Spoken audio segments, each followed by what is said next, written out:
안녕하세요. 오늘은 우리가 그 하나님의 은혜 가운데 우리가 어떻게 살아갈 것인가.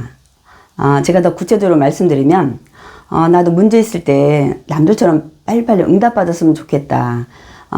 또는, 남들도 기적을 체험하는데, 내 삶 속에서도, 기적이 일어났으면 좋겠다. 나도 그런 체험을 하고 싶다. 이렇게 우리가 또 간절히 다 바라는, 믿음의 자녀들의, 바람이죠. 그래서 그 부분에 대해서 우리가 어떻게 해야 그런 삶을 살 수가 있을까. 그래서 오늘 말씀을 통해서 좀 한번 나눠보려고 합니다. 여러분, 코로나 팬데믹이 사실 아직도 끝나진 않았지만 이제 우리가 대면 예배를 드리게 되죠. 이러다 보니까 이 교회마다 이 세 가지 부류의 양상의 성도들이 생기더라고요. 첫 번째로는 어떤 성도들이냐면 믿음이 코로나 이전과 동일한 정체가 되는, 그러니까 머물러 있는 신앙들을 가지고 계신 분들이 많이 계시고요. 아무래도 우리가 그 비대면 예배로 말미암아 예배를 자주 못 드렸잖아요. 또 집에서 영상으로 드리고 하다 보니까 집중력도 떨어지고, 또 어떤 때는 또 예배를 또 건너뛰기도 하고, 저도 목회자지만 집에서 이렇게 예배를 드리면 집중력이 많이 떨어지더라고요. 기도도 역시 이렇게 정말 마음껏 하지 못하고 집중이 안 되더라고요. 그런 면이 있다 보니까 이런 그 환경적인 요소 때문에 그렇게 된 것 같습니다, 여러분. 근데 우리 정치하면 안 되겠죠. 그 다음에 이제 두 번째 부류는 물론 교회를 자주 안 나오시는 분들이 대부분이긴 하지만 그래도 교회를 또 나오시던 분들도 이번에 그 비대면 예배를 많이 오랫동안 드리다 보니까 아예 믿음에서 멀리 떠나신 분들이 많이 계십니다, 여러분. 그래서 아예 이제 대면 예배가 돼서 충분히 교회를 나와도 되는데 아예 교회를 졸업하신 분들이 많이 계세요. 이 두 부류의 그 양상의 성도들은 교회마다 다 똑같은 것 같아요. 단지 더 많으냐 적으냐 이제 그런 차이인 것 같아요. 여러분, 또 하나의 양상의 성도분이 계십니다. 어떤 분일까요? 이렇게 똑같이 우리가 고난의 터널을 지나왔고 지금도 사실 지나가고 있잖아요. 그럼에도 불구하고 그 와중에서 믿음이 깊어지고 더 성장하신 분들이 계십니다. 아주 좀 적은 퍼센트이지만 그런 분들이 계셔요. 정말 대단하신 분들이고 존경을 할 만한 한 분들입니다, 여러분. 여러분은 이 세 부류의 그 양상의 성도들 중에 여러분 어디에 해당이 되십니까? 아마 많은 분들이 첫 번째 그 정체된 신앙, 그러니까 코로나 이전과 같은 머물러 있는 신앙에 많이 계실 거예요. 그나마 뒤로 물러가지 않으면 다행이죠. 근데 저 같은 경우는 아주 조금, 정말 믿음이 조금 깊어진 것 같아요. 이유는 제가 뭐 특별하거나 훌륭해서 그런 것이 아니고요. 제가 작년에 그 폐 손상이 많이 일어났던 델타 바이러스에 감염이 돼서 제가 대학병원에서 한 달씩 막 이렇게 병원에 오래오래 옮겨 다니면서 있었잖아요. 그러다 이제 제가 퇴원을 하게 되므로 처음에는 사실 믿음이 자란 게 아니라 믿음이 뒤로 물러가려고 하더라고요. 이렇게 열심히 사역했는데 하나님 왜 저에게 바이러스가 걸려가지고 이렇게 고생을 하고 교회가 3개월 동안 예배를 드리지 못하게 되었나요 하고 제가 좀 하나님 앞에 반문 좀 하고 좀 그런 적이 있었어요. 근데 나중에 이것도 다 하나님의 뜻 가운데 있겠다 이제 그런 생각을 제가 하게 되면서 왜 하나님께서 그 정말 위독하다는 상황에서 이렇게 살리셨을까? 분명 내가 해야 될 일들이 있을 것이다. 이제 이렇게 생각을 하다 보니까 남은 하나님 주신 그 시간 속에서 제가 최선을 다해야 되겠다 하는 이런 이제 결단, 각오가 생기다 보니까 코로나 이전, 그러니까 이 바이러스 감염 전보다는 조금은 더 제가 믿음을 더 갖게 된 것 같아요. 그렇다고 더 많은 활동을 하냐는데 그거는 아니에요, 여러분. 체력이 굉장히 떨어져 있기 때문에 옛날만큼 제가 사역을 하지는 못해요. 그러나 비록 체력이 되는 만큼 안에서 최선을 다하자 이제 이렇게 생각을 좀 하고 있습니다, 여러분. 우리가 세상을 이제 살아가면서 계속 성장하길 바라는 것들이 여러분 많이 있죠. 제가 영상을 준비하면서 이제 생각을 해봤는데요. 이제 첫 번째로는, 이제, 부모님들이 이제 아이가 태어나면 키가 계속 성장하길 바래요. 요즘엔 이제 키 큰 사람이 더 인기가 있다 보니까, 정말 잘 먹이고 또 운동시키고 하면서, 키가 좀, 훌쩍 컸으면 좋겠다. 이렇게, 많은 분들이 생각을 하십니다. 또한 우리가 이제 매일 성장하기를 또 바라는 게 뭐죠? 지혜입니다, 여러분. 아이들의 총명과 지혜도 날마다 성장하길 바라고, 어른들도 마찬가지예요. 우리가 삶 속에서 좀 지혜로워서 실수를 좀 하지 않고 살아갈 수 있도록, 아니면 사업을 하든 직장을 하든, 정말 머리 되기를 원해서 많은 책들을 읽으시면서 거기서 지혜를 얻으려고 많이들 노력을 하십니다. 그래서 강의도 이런 세미나 같은 데도 여러분 막 비싼 돈을 주시고 많이 가시죠. 지혜를 얻기 위해서. 그러니까 우리가 지혜도 날마다 정말 성장을 해야 됩니다, 여러분. 그리고 제가 이제 가만히 생각해 보니까 사업하시는 분들 날로 사업이 성장하기 원해요. 다시 말씀드리면 번창하기를 원합니다. 근데 뭐 직장 다니시는 분도 마찬가지예요. 이 성장과 이 번창이라는 게 뭡니까, 여러분? 직장 다니시는 분들한테는 이제 계속해서 이제 승진하는 거죠. 구조 조정에 밀려나지 않고 이런 것들을 우리가 좀 생각을 하게 됩니다. 그런데 여러분, 그래요. 키 크면 좋죠. 또 삶의 지혜도 있으면 좋고, 사업도 직장도 날로 정말 성장하고 이렇게 번창하고 승진하면 좋겠죠. 그런데 정말 성장을 멈추지 않고 해야 될 것이 있습니다, 여러분. 무엇일까요? 저와 여러분의 믿음입니다, 여러분. 우리의 믿음은 완전하지 못해요. 온전하지 못합니다, 여러분.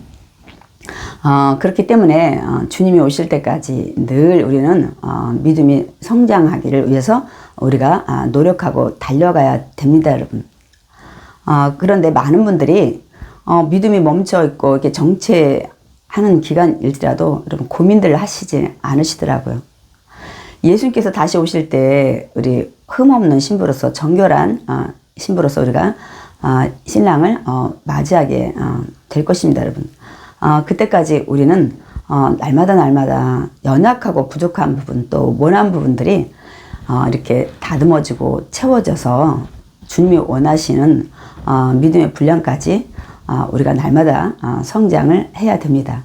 근데 많은 분들이 믿음이 성장해야 된다고 많은 생각들을 안 하셔요. 그리고 내가 지금 믿음이 정체에 있는 것에 대해서도 고민을 많이 안 하셔요. 근데 이제 이런 분들이 과거 얘기를 많이 하십니다. 나는 과거에 어떻게 했는지, 전도를 열심히 해서 몇 명을 전도했고, 그때는 열심히 헌신했고, 그때는 어떻게 빨간 가방 가지고 얼마나 휘날레를 알리며 신방했는지 모른다. 이런 과거 얘기들을 이제 많이 하시죠. 여러분, 예수님이 오실 때 무엇을 보실까요? 현재의 우리의 믿음을 보십니다, 여러분. 아무리 과거에 우리가 휘황찬란하게 신앙생활을 했어도 지금 우리 믿음이 어떠한가를 보신다는 것을 여러분 기억하시기 바랍니다. 그래서 우리가 이 믿음이 날로 우리가 성장을 해야 됩니다. 왜냐하면 성경에도 보면 예수님께서 기적을 베푸시는 현장에서 늘 이 믿음에 대해서 말씀을 하시는 것을 여러분 볼 수가 있습니다. 잠깐 우리가 사복음서에서 기적을 나타내는 그런 곳에서 어떻게 믿음들을 고백했는지 말씀을 통해서 좀 잠깐 보겠습니다. 예수님께서 그 기적을 베푸는 그런 현장에서 늘 이 말씀을 하세요. 내 믿음이, 그러니까 너희 믿음이, 그들의 믿음이 질병에서 너희를 구원하였다. 이렇게 말씀을 하십니다. 그러니까 공통적으로 믿음이란 단어가 자주 사용되는 것을 볼 수가 있습니다. 그래서 제가 이제 사복음서를 좀 다 찾았는데요. 좀 대표적인 기적을 제가 소개를 하겠습니다. 첫 번째로는 그 나병 환자를 고치시는 이 기적에 대해서 기록이 되어 있습니다. 우리 말씀 한번 좀 보겠습니다. 이 나병 환자가 예수님 앞에서 어떤 고백을 이제 하는지 보겠습니다. 주여, 원하시면 저를 깨끗하게 하실 수 있습니다. 그러니까 나병 환자의 이 고백 속에서 어떤 게 믿음의 고백인가요? 주님이 나를 고치시겠다는 마음만 가지시면 주님은 내 나병을 얼마든지 고칠 수 있는 분이십니다 하고 예수님의 그 능력에 대한 믿음을 고백한 것을 볼 수가 있습니다. 그래서 예수님께서 어떻게 하셨나요? 내가 원하노니 깨끗함을 받으라. 그러니까 즉시 나병이 깨끗하여 진지라 라고 말씀하고 있습니다. 그러니까 이 나병 환자의 믿음의 고백은 당신이 원하시기만 하면 내 병은 얼마든지 고칠 수 있는 분이십니다 하고 자신의 믿음을 고백한 것입니다. 그 믿음을 보시고 예수님께서 이 나병 환자를 깨끗하게 고치신 것입니다. 두 번째로 여러분 한 백부장의 그 하인을 위해서 여러분 간구하는 우리 사건을 다 아시죠? 이 백부장이 자신의 하인을 고쳐달라고 예수님께 와서 얘기할 때 예수님께서 그 하인이 있는 집으로 들어가려고 할 때 이 백부장이 뭐라고 얘기를 합니까? 주님은 정말 우리 집에 오면 나는 감당이 안 된다. 그냥 말씀만 하셔도 저는 충분히 고칠 수 있는 분이라고 믿는다는 고백을 합니다, 여러분. 그러니까 백부장의 믿음은 꼭 우리가 뭐 안수 받고 안찰 뭐 받고 이렇게 하지 않아도 당신은 말씀만 선포해도 낫겠다는 말씀만 하셔도 얼마든지 내 하인이 나을 거라는 이런 믿음의 고백을 하는 걸 볼 수가 있습니다. 그 고백을 듣고 예수님께서 뭐라고 말씀하시나요? 정말 이스라엘 중에 난 너 같은 믿음 본 적이 없다. 정말 내 믿음이 크다고 칭찬을 하십니다. 그러면서 예수님께서는 내 믿음대로 될지어다 말씀하셔서 그 하인이 그 즉시로 나았다고 말씀하고 있습니다, 여러분. 또한 세 번째 보면 우리 그 중풍병자 이 들것에 친구들이 메고 왔는데 예수님이 계신 집에 사람들이 막 대문까지 용신할 수 없게 되었다. 뭐 들어갔다 나왔다 할 수 없을 정도로 빽빽하게 사람들이 그 안에 다 앉아 있는 거예요, 여러분. 그러다 보니까 이 친구들이 어떻게 해요? 그 예수님이 계신 그 지붕, 자기들의 지붕이 아니잖아요. 그럼에도 불구하고 지붕을 뜯어가지고 예수님이 앉아 계시는 곳에 그 중풍병자 친구를 들것에 내리는 것을 볼 수가 있습니다, 여러분. 여러분, 이 친구들이 정말 예수님은 내 친구를 고칠 수 있을 거야. 고치시는 분이야.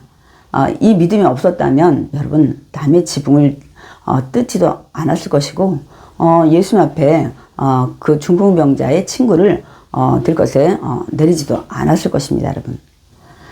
그 모든 광경을 보신 예수님께서 뭐라고 말씀하십니까?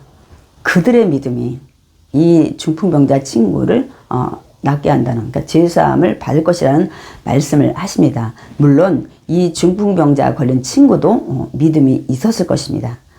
그러나 예수님은 이제 이 중풍병자의 그 믿음보다는 친구들의 정말 이 친구를 살리겠다는, 그리고 이 친구는 예수님 앞에만 가면 나을 거라는 이 믿음을 가진 것을 예수님이 간파를 하신 것입니다.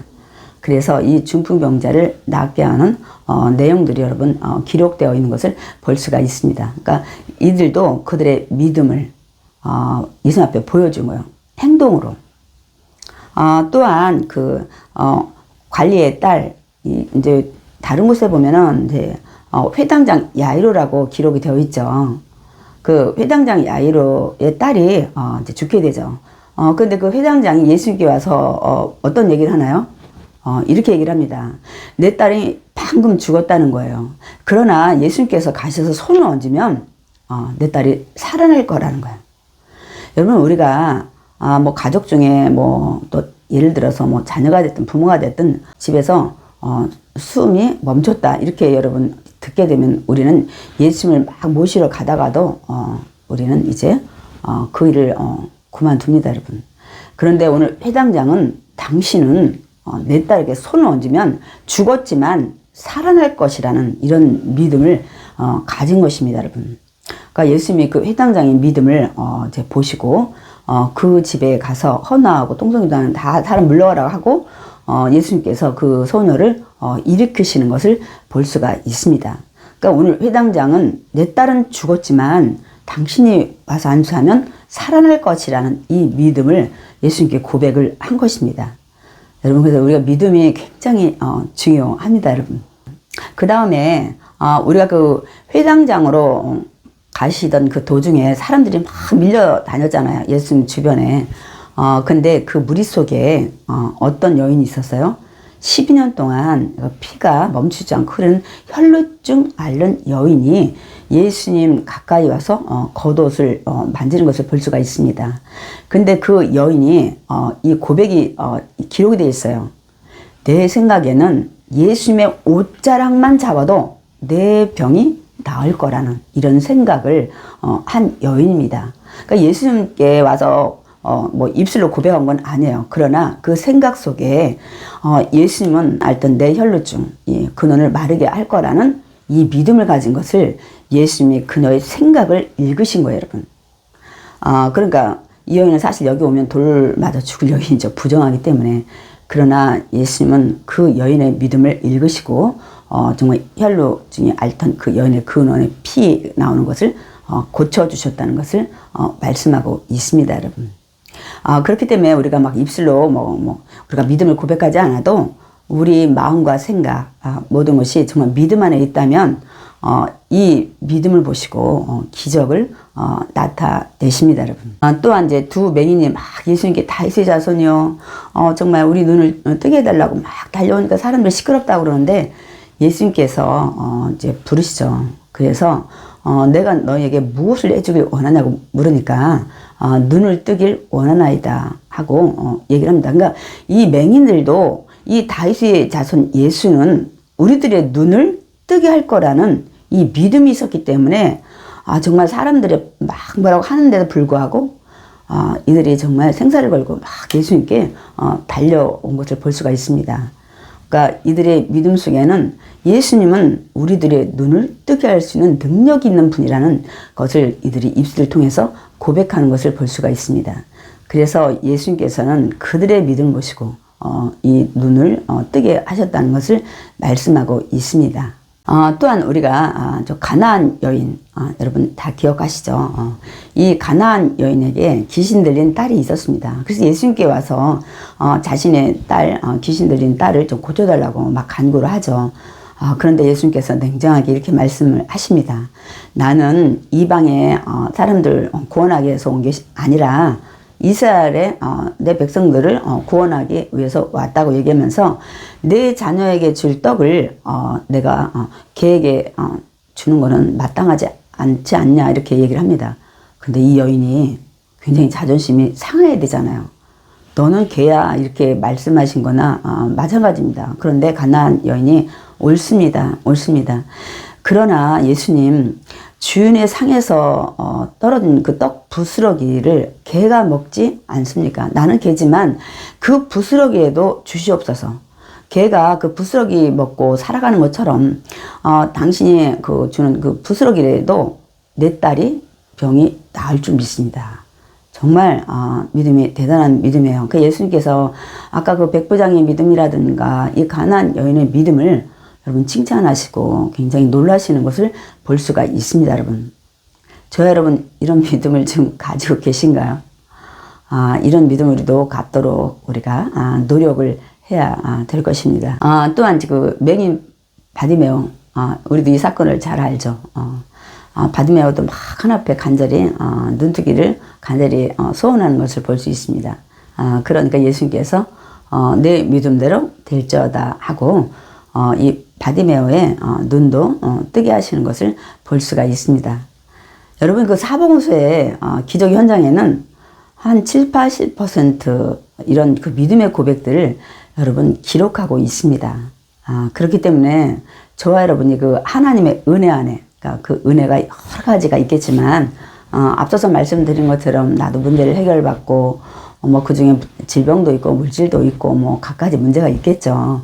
나도 기적을 좀 체험했으면 좋겠다 하는 그런 바람 속에 여러분 무엇이 있어야 됩니까? 믿음이 있어야 돼요. 예수님은 항상 내 믿음이 너희 믿음이 그들의 믿음이 너희 믿음을 보시고 내 믿음을 보시고 그들의 믿음을 보시고 이런 기적을 베푸는 것을 우리가 볼 수가 있습니다, 여러분. 그런데 제가 이제 이 사건을 중에서 한 가지를 여러분에게 소개하길 원합니다. 어떤 아버지에게 귀신 들려 막 물에도 빠지고 불에도 막 들어가게 하는 그런 아들을 데리고 첫 번째 예수님께 찾아온 게 아니라 예수님 어디가 멀리 있었는지 모르겠는데 제자들한테 찾아왔어요. 제자들이 막 붙잡고 안수하고 안찰하고 어떻게 했겠죠. 근데 그 아들이 걸린 그 귀신을 쫓아내지 못한 거예요. 그래서 예수님 오셨다는 얘기를 듣고 그 아버지가 막 예수님께 달려와서 내 아들이 이렇게 귀신 들려서 막 물에도 불에도 막 이렇게 귀신이 장난을 친다 이 얘기를 합니다. 그래서 당신의 제자들에게 데려갔는데 고치지 못하다이다 하고 얘기를 합니다. 그러고 나서 이 아버지의 고백이 중요해요.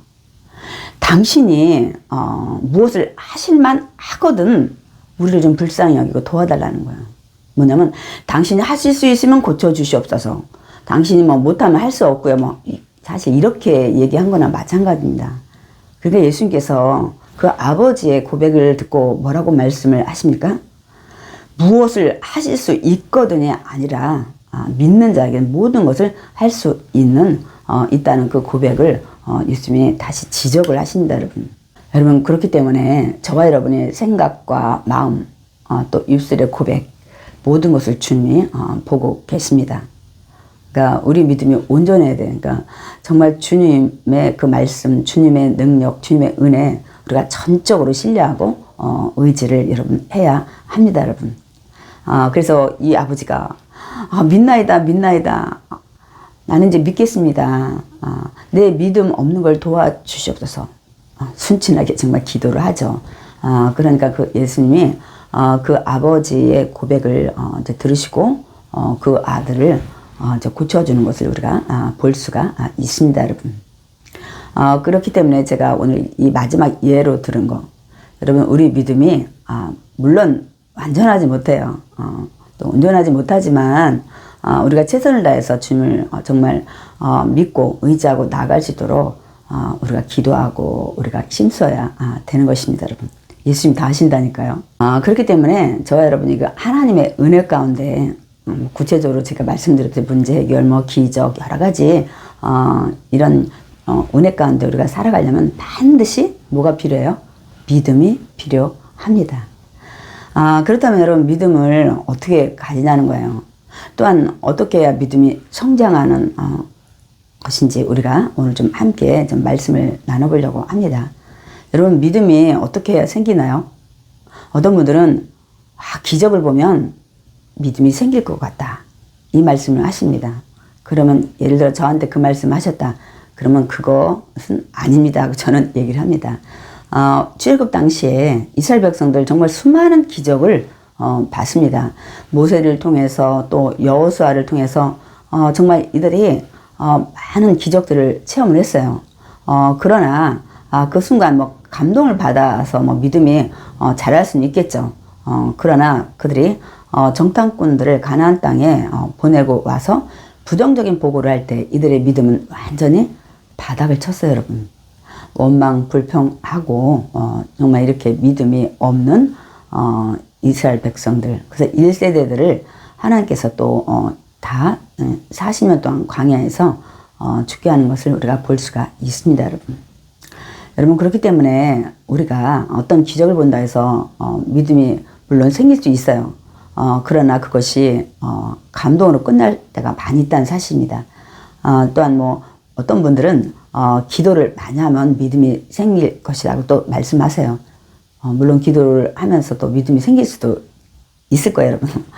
그러나 성경에는 기도를 하면 믿음이 생긴다 이제 그런 말씀을 하지 않고 있습니다. 왜냐하면 기도 가운데도 믿음의 기도를 해야 하나님 전에 기도가 상달돼서 우리가 문제를 해결받고 축복을 받게 됩니다, 여러분. 그런데 정말 하나님은 나의 아버지, 예수님 나의 구원자, 나는 죄인이기 때문에 하나님이 이 땅에 육신의 옷을 입고 오셔서 나 대신 정말 정결한 그 제물이 돼서 죽으시고 부활하셨다는 이 사실을 믿는 믿음 안에서 여러분 기도를 해야지, 이런 믿음 없이 기도하는 것은 샤머니즘처럼 좀 미신처럼 그래서 또 이렇게 기도할 때 많이 기복주의라고 또 이런 지탄을 받게 되죠. 어쨌든 그러나 성경에는 뭐 기적을 보면 믿음이 자란다, 기도를 많이 하면 믿음이 생긴다, 이런 기록은 없습니다. 그렇다면 여러분, 믿음은 어떻게 해서 생겨나고 또한 그 믿음은 어떻게 해서 성장을 할까요, 여러분? 성경의 로마서의 말씀을 가지고 제가 읽어드리겠습니다. 로마서에는 첫 번째 우리가 그 구원받는 믿음에 대해서는 이렇게 말씀하고 있습니다. 로마서 10장 10절, 사람이 마음으로 믿어 의에 이르고 입으로 시인하여 구원에 이르느니라. 무슨 말씀인가요? 하나님이 나를 지으셨고 그 하나님이 이 땅에 육신의 옷을 입고 오셔서 내 죄를 위해서 십자가에서 죽으시고 부활하셨다는 것을 우리가 마음에 믿고 입으로 시인하면 구원에 이른다고 말씀을 하고 있습니다. 그러니까 우리가 첫 번째 기초적인 믿음을 갖는 이런 통로가 이렇게 우리가 마음에 믿고 입으로 시인하면 구원에 이른다고 말씀하고 있습니다. 그 다음에 그러면 우리가 믿음에 성장하길 원하잖아요. 그냥 구원받은 이런 구원의 믿음 정도로는 우리가 사실 믿음 생활을 하는데 하나님의 은혜를 충만히 받지 못합니다, 여러분. 그러려면 믿음이 성장해서 정말 하나님의 은혜 가운데 늘 하나님과 동행하고 하나님 인도하심을, 여러분 보호하심을 이제 받기 위해서는 여러분 어떻게 해야 되나요? 그 말씀이 로마서 10장 17절 말씀에 기록이 되어 있습니다.